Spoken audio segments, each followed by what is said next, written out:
Hello students, स्वागत है आप सभी का। पिछली वीडियो क्लास में हमने विलयनों के बारे में पढ़ा कि विलयन किसे कहते हैं। इसी के साथ हमने विलयनों का वर्गीकरण भी देखा और हमने तनु विलयन और सांद्र विलयनों के बारे में भी पढ़ा।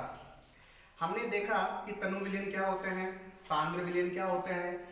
विलयन एक प्रकार का सममांगी मिश्रण होता है, तो हमने उस सममांगी मिश्रण के बारे में भी समझा कि सममांगी मिश्रण क्या होते हैं, विषमांगी मिश्रण क्या होते हैं। तो देखिएगा, ऐसा मिश्रण जिसमें प्रत्येक घटक एक दूसरे में पूरी तरह मिश्रित हो जाते हैं सममांगी मिश्रण कहलाते हैं। और ऐसा विलयन या ऐसा मिश्रण जिसमें सभी घटक एक दूसरे में पूरी तरह मिश्रित नहीं होते विषमांगी मिश्रण कहलाते हैं। तो हमने ये जाना कि विलयन एक प्रकार का सममांगी मिश्रण होता है। कैसा मिश्रण होता है? सममांगी मिश्रण होता है। फिर उसके बाद में हमने विलयनों का वर्गीकरण पढ़ा। हमने घटकों की संख्या के आधार पर विलयनों को देखा। इसके साथ ही विलेय और विलायक की भौतिक अवस्था के आधार पर हमने ये जाना कि विलयन 9 प्रकार के होते हैं। विलयन कितने प्रकार के होते हैं? 9 प्रकार के। अब उसी कड़ी में हम आगे चलते हैं और हम जानेंगे सांद्रताओं के बारे में कि भाई विलयन की सांद्रताएं क्या होती हैं। तो जरा देखिएगा बोर्ड पे ध्यान से। सांद्रताओं को समझने के लिए देखिएगा बोर्ड पे। मान लीजिए ये मेरे पास एक गिलास है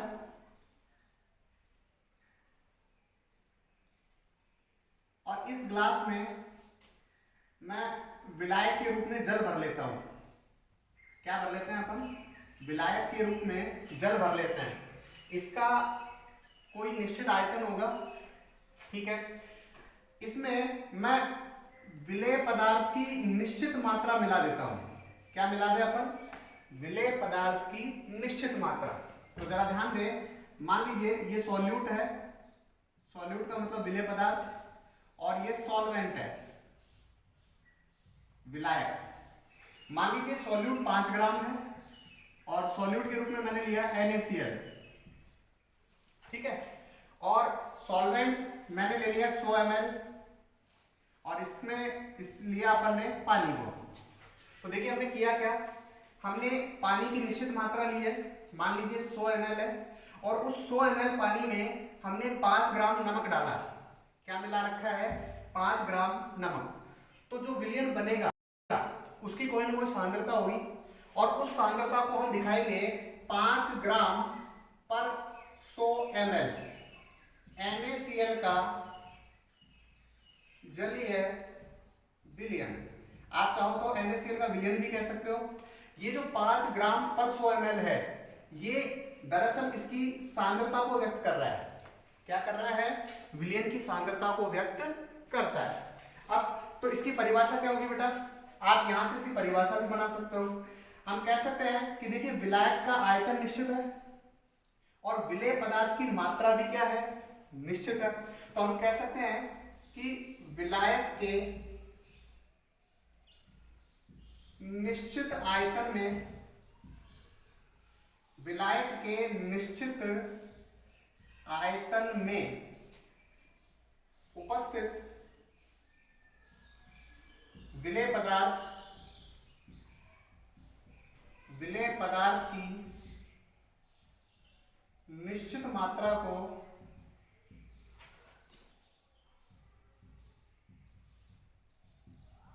उस विलयन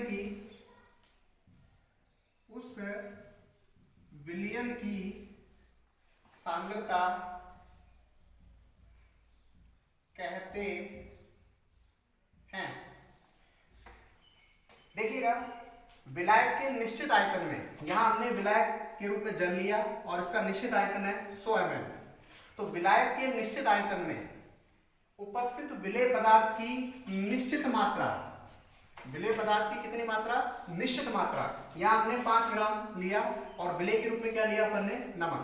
तो परिभाषा बन गई, विलायक के निश्चित आयतन में उपस्थित विलेय पदार्थ की निश्चित मात्रा को उस विलयन की सांद्रता कहते हैं।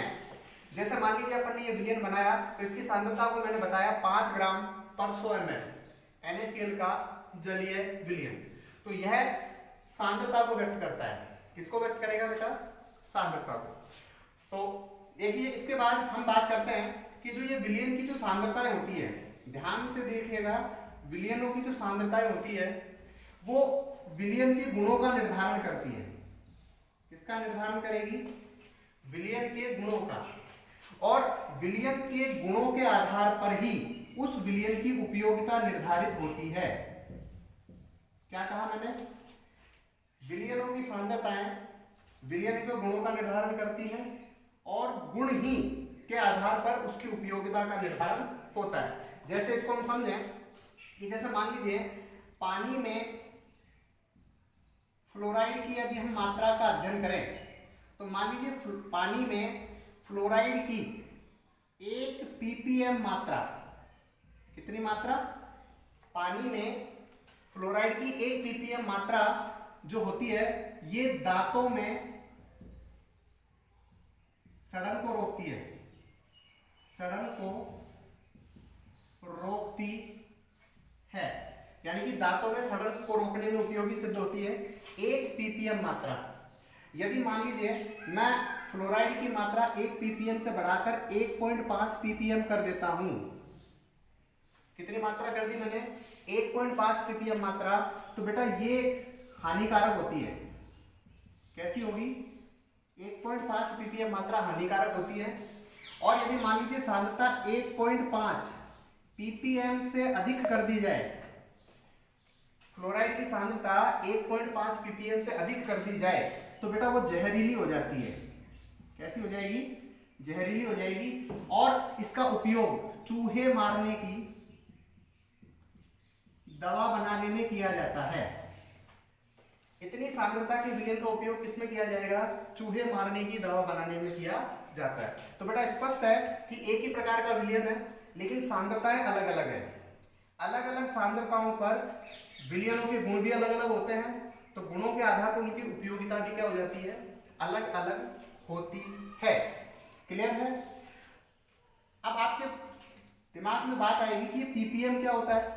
तो बेटा ppm सांद्रता का एक प्रकार है जिसको हम आगे समझेंगे कि ppm सांद्रता का एक प्रकार है। मैं यहां लिख देता हूं इसको ppm, इसको हम कहते हैं पार्ट पर मिलियन। क्या कहते हैं इसको? पार्ट पर मिलियन। सांद्रता को दर्शाने का एक मात्रक है। इसको हम आगे पढ़ेंगे सांद्रताओं के प्रकारों में, जो कि नेक्स्ट अपना इसी के बाद आगे आएगा। तो देखिएगा हमने पढ़ा सांद्रताओं के बारे में। सांद्रताएं क्या होती है? विलायक के निश्चित आयतन में उपस्थित विलेय पदार्थ की निश्चित मात्रा। विलायक के निश्चित आयतन में उपस्थित विलेय पदार्थ की निश्चित मात्रा उस विलयन की क्या कहलाती है? सांद्रता कहलाती है। किसी भी विलयन की सांद्रता उस विलयन के गुणों का निर्धारण करती है और गुण के आधार पर ही उस विलयन की उपयोगिता निर्धारित होती। वही मात्रा 1 से 1.5 ppm कर दी जाए तो वह हानिकारक होती है, और यदि मात्रा फ्लोराइड की 1.5 ppm से अधिक कर दी जाए तो वह जहरीली हो जाती है और चूहे मारने की दवा बनाने में काम में ली जाती है। तो बेटा ये है सांद्रताओं के बारे में और उसका